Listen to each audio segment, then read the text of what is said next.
WWE Saturday Night's main event delivered a huge night of action, but it missed the chaos, the big moves, and the championship drama. How did you really catch? Did you catch all of it? Did you catch some of it? Sometimes the most important details are the ones hiding in plain sight, the subtle nods or the blink and you'll miss it type moments that tell us bigger story. You saw the main events, you saw the winners and the losers, but today we're pulling back the curtain on 6 specific things from Saturday night's main event that most WWE fans probably completely missed. These aren't just random observations, these are details that could have major implications. From the subtle character interactions backstage that weren't highlighted to the clever Easter eggs or even mistakes the production crews might have hoped you didn't see. We've got our detective hats on to uncover what really happened. By the end of this video, you'll see and hopefully have a whole new appreciation for the layers of storytelling and production in WWE and 6 key moments or details from Saturday night's main event that will give you a much deeper understanding of where things are heading. Let's get into what you missed. Cody Rhodes' return, and it signals WWE's commitment to the top tier storytelling for Cody Rhodes. Now, look, Cody Rhodes came back in the main event. He made the save for Jey Uso after John Cena got involved in his world title match with Logan Paul. We know that Jey Uso was going to be teaming up with Cody Rhodes Money in the Bank July 12th to take on John Cena and Logan Paul. It's going to be a big deal.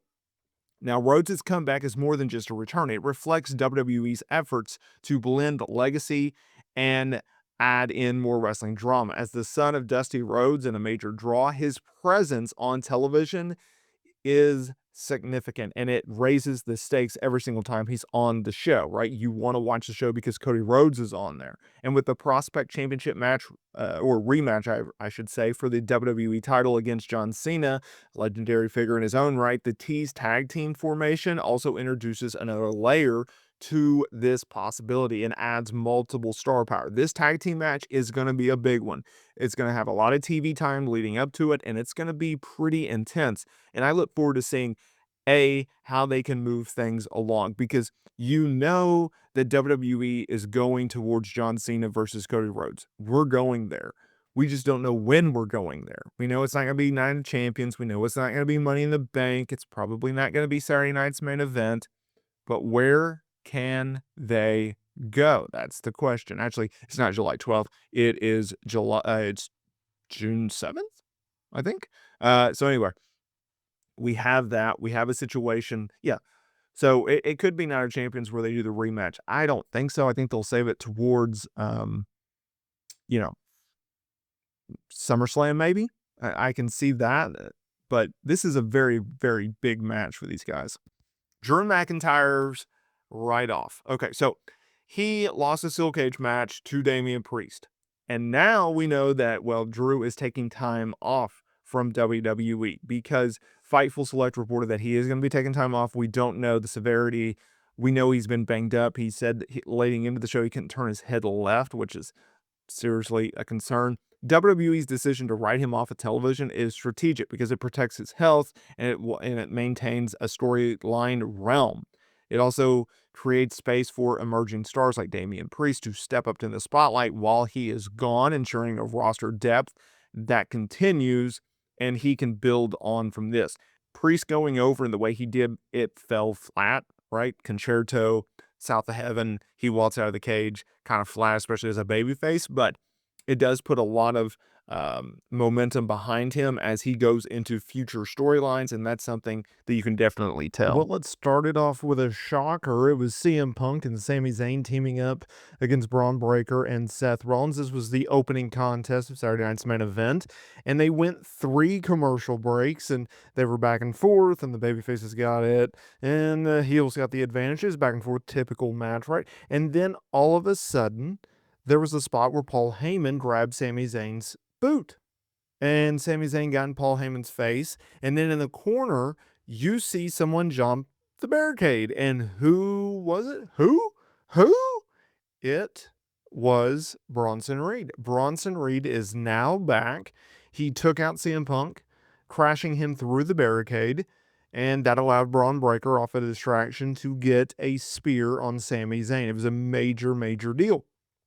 And after the match, it was Bronson Reed hugging it out with Seth Rollins, and they held each other's hands up in unison and being a united front. And Punk grabbed a hold of Paul Heyman's foot and proceeded then to get beat down by the heels. And that is that. So now we know it is Bronson Reed. He is the third man in this faction. He is the third man to this new alliance, and I love it. Bronson Reed has been out the game since November of 2024. If you recall, he suffered, I believe, as a broken ankle, broken foot. There was mixed reports at the time, and he was last seen in the War Games match. He suffered an injury there, and he missed out on a ton of time. Now, there is a little bit of backstory. Obviously, Seth Rollins, Braun Breaker, is in an alliance coming out of WrestleMania, aligning with Paul Heyman, and there is history between Rollins and Reed. They had a pretty good feud last year, and it really put Bronson on the map in WWE in his second run and really made him the monster that he is today. I love the pairing. I think it's good for him. I think it's actually exceptional for him. I think it's great for the other members of this group. I cannot say enough things about this booking decision and what WWE ended up doing here. I I I just think it's fantastic. We'll see where he gets slotted. Currently you have Seth Rollins and Braun Breaker feuding with CM Punk and Roman Reigns. Sami Zayn has entered the fold, so maybe they felt like, okay, well, we need a third guy anyway for this faction. Let's get Bronson in there. We're already having Sammy involved in the feud. Maybe that was their direction, the way they felt. But either way, just fantastic booking. The match was simple. It was nothing to write home about. It was solid at best, but it was all building towards, the return of Bronson, and at the end of the day, that's all you could ask for. John Cena, R-Truth, non-title match. So they kept it short, they kept it sweet. It was fun. It got to the point. It was exactly what it needed to do, and it didn't overstay its welcome. That is exactly what you wanted out of this match. This is exactly what WWE gave you in this match. So John Cena came out there, and honestly, he looked as good as ever because they kept it as clean as ever. Simple is sometimes always the best, right? So you had a situation in which John Cena went up against Truth. Truth was dressed up as Ron Cena, which I thought that was funny. He dressed like Cena, came out to his entrance like John Cena, and Truth, he got beat down in the beginning, but he made a comeback, and the fans were so invested in this match, so invested, and it made it fun. And there was a near fall after Truth hit a double A, and or an AA, excuse me, and then there was a moment where Cena got frustrated and he grabbed the title and he went to hit Truth with the title. And he said, no, I'm not going to do that. Referee took the title, put the title away, and as he did so, Cena capitalized. He hit Truth with a low blow, ultimately hitting the AA for the 1, the 2, and the 3, and Cena went over. Now, after the match, he decided, well, why not get a little extra revenge for the annoyance, the aggravation? And he hit Truth in the face with the title belt. So that is that. This feud is over. One done. Thank you, ma'am. And we're on to the races. Where we go from here, I don't know. But Monday Night Raw, John Cena is advertised, and we will see what they have in store for him at Money in the Bank.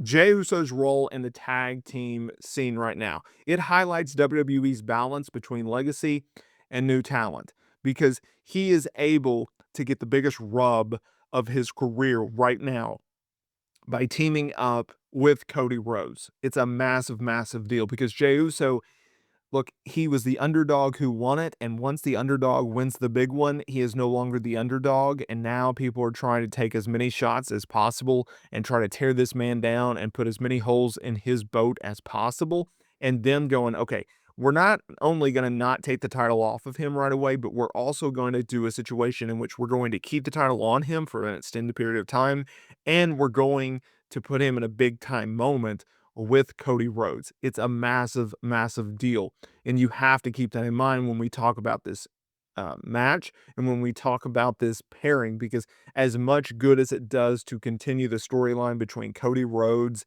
and John Cena before they go into a rematch, it also highlights, hey, we're building up Logan Paul. Hey, we're building up Jey Uso, and you got to keep that in mind when we're talking about these booking decisions. And finally, WWE's use of surprise and subtle storytelling reinforces audience engagement. What do I mean by that? Well, we had unexpected returns. We had Bronson Reed returning out of nowhere. We had Cody Rhodes returning out of nowhere. We continued to expand the faction with Seth Rollins and Braun Breaker and Paul Heyman. We had storyline pivots. We had building towards Money in the Bank with the tag team match announcements. There's a lot of good that WWE did here, and it showcases WWE's strategy of subtly throwing in narrative cues rather than just over announcements. So instead of just having, a situation in which, all right, well, we're going to have Bronson Reed help Seth and Braun win the match, and then we have to wait till Monday Night Raw for them to be like, oh yeah, Bronson is with them, right? There is no tease of whether or not he is or not. No, he is. We already got that out there. Money in the Bank. We didn't have to wait for that match announcement. Cody Rhodes went ahead and just made it in the moment, and let's move on. These are changes that WWE has made in the Paul Triple H Levesque era, in which was not implemented in the Vince McMahon era. And at the end of the day, that is a good thing. That is what you want. That is what you need if you're WWE. Now, you only have about 2 weeks to build this up. Okay? Or actually, yeah, a little over 2 weeks. That's going to be something, and you're going to have to get on the ball, but I believe that WWE can do this. So, in conclusion, WWE Saturday Night's Main Event, May 24, 2025, it acted as a platform for critical narrative shifts. The return of Cody Rhodes heightens expectations for the forthcoming championship matches and sets up the stage for the tag team match. It adds roster adjustments concerning Drew McIntyre and Bronson Reed, right? You got a guy coming in, guy coming out. A lot of good things here as we head into Money in the Bank.